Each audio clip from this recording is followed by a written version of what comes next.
एक पोस्टमैन ने एक घर के दरवाजे पर दस्तक देते हुए कहा, चिट्ठी ले लीजिए। अंदर से एक लड़की की आवाज़ आई, आ रही हूँ। लेकिन 3-4 मिनट तक कोई ना आया तो पोस्टमैन ने फिर कहा, अरे भाई, मकान में कोई है क्या? अपनी चिट्ठी ले लो। लड़की की फिर आवाज़ आई, पोस्टमैन साहब, दरवाजे के नीचे से चिट्ठी अंदर डाल दीजिए, मैं आ रही हूँ। पोस्टमैन ने कहा, नहीं, मैं खड़ा हूँ, रजिस्टर्ड चिट्ठी है, पावती पर आपके साइन चाहिए। करीब 6-7 मिनट बाद दरवाज़ा खुला।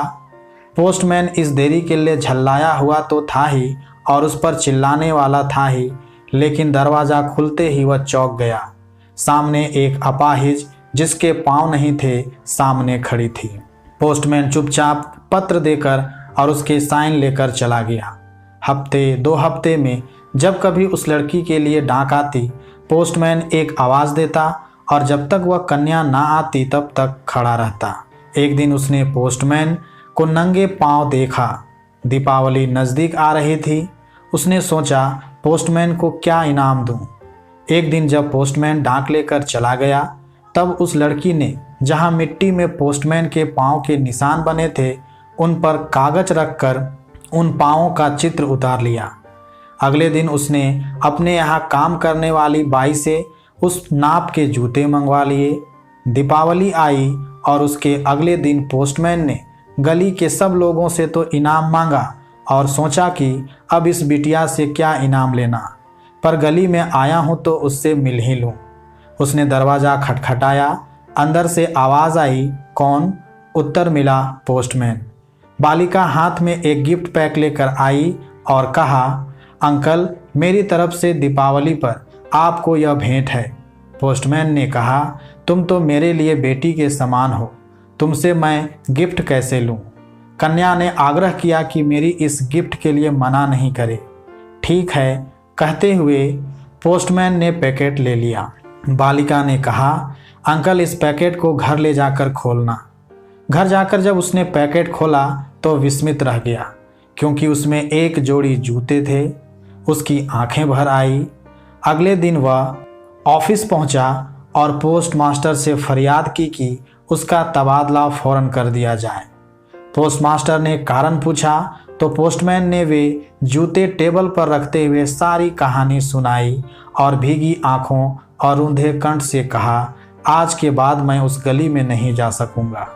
उस अपाहिज बच्ची ने तो मेरे नंगे पाँवों को तो जूते दे दिए, पर मैं उसे पाँव कैसे दे पाऊंगा। पोस्ट मास्टर ने पोस्टमैन से कहा, अच्छा ठीक है, आपके तबादले की बात कल देखते हैं। पोस्टमैन बाबूलाल पोस्ट ऑफिस से शाम को अपने घर उदास मन से जा रहा था। उसके कदम बहुत धीरे धीरे पड़ रहे थे। रास्ते में उसे एक जगह कुछ आवाज़ सी सुनाई पड़ी। उसने इधर उधर देखा और उसे कोई न दिखाई दिया, पर आवाज़ साफ सुनाई पड़ रही थी। क्या हुआ बाबूलाल, किस सोच में डूबे हो? उस बच्ची ने तुम्हें जूते दिए और तुम उसी बच्ची को पैर नहीं दे पाओगे, यही ना? बाबूलाल ने मन ही मन हाँ की। फिर उधर से आवाज़ आई, बाबूलाल, तुम भले उसे पैर नहीं दे सकते, पर उसके पैर बन तो सकते हो।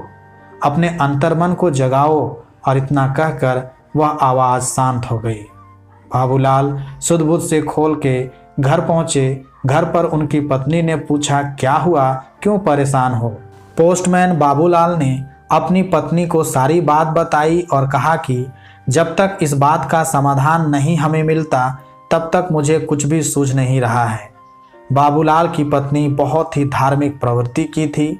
उसने तुरंत अपने पति से कहा, स्वामी, हम दोनों के पैर हमारा पुत्र है, क्यों ना हम अपने पुत्र से बात कर उस लड़की की शादी अपने पुत्र से कर ले। जैसे अभी 3 प्राणी रहते हैं वैसे 4 रह लेंगे। बाबूलाल अपनी पत्नी से बोले, पता नहीं हमारा पुत्र इस बात के लिए राजी होगा या नहीं, और कहीं राजी करके मैं उसके साथ अन्याय तो नहीं करूँगा। मुझे कुछ भी समझ में नहीं आ रहा है। इस पर उसकी पत्नी ने उसको कहा कि आप अपने मन में बिल्कुल भी शंका मत लाइए, अपने पुत्र से हम लोग बात करेंगे।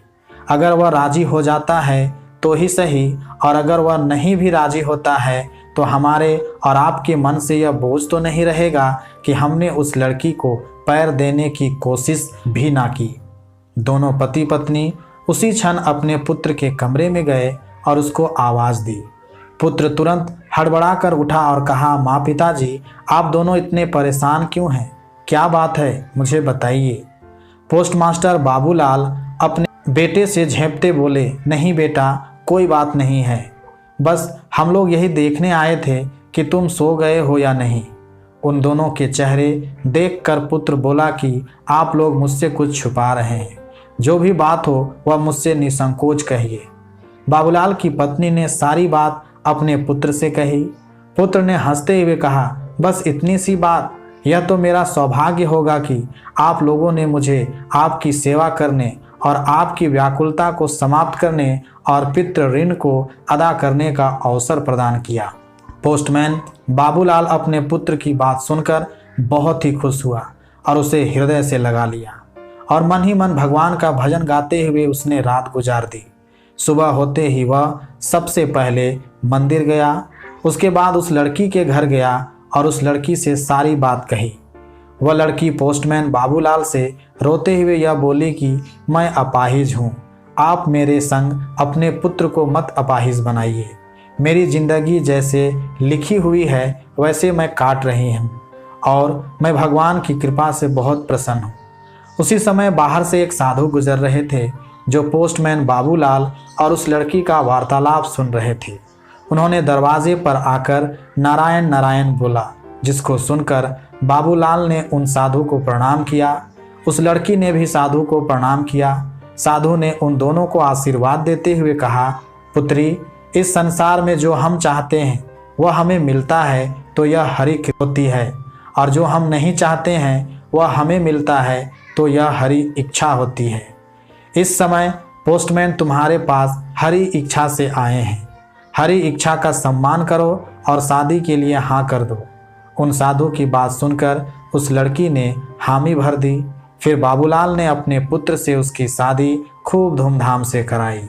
उसके पुत्र ने उस लड़की के पैरों को प्रसिद्ध वैद्य को दिखाया, जिन्होंने उसका इलाज किया और कुछ समय पर्यंत वह लड़की अपने पैरों पर चलने लगी और पोस्टमैन बाबूलाल के लड़के की सरकारी नौकरी लग गई। पोस्टमैन बाबूलाल रिटायर होकर भगवान का भजन गाने लगे। इस तरह हरि कृपा से सब सुखपूर्वक रहने लगे। दोस्तों, संवेदनशीलता का यह श्रेष्ठ कहानी है। ईश्वर से प्रार्थना है कि वह हमें संवेदनशीलता रूपी आभूषण प्रदान करे, ताकि हम दूसरों के दुख दर्द को कम करने में योगदान कर सके। संकट की घड़ी में कोई यह नहीं समझे कि वह अकेला है, अपितु उसे महसूस हो कि सारी मानवता उसके साथ है। जय श्री राम।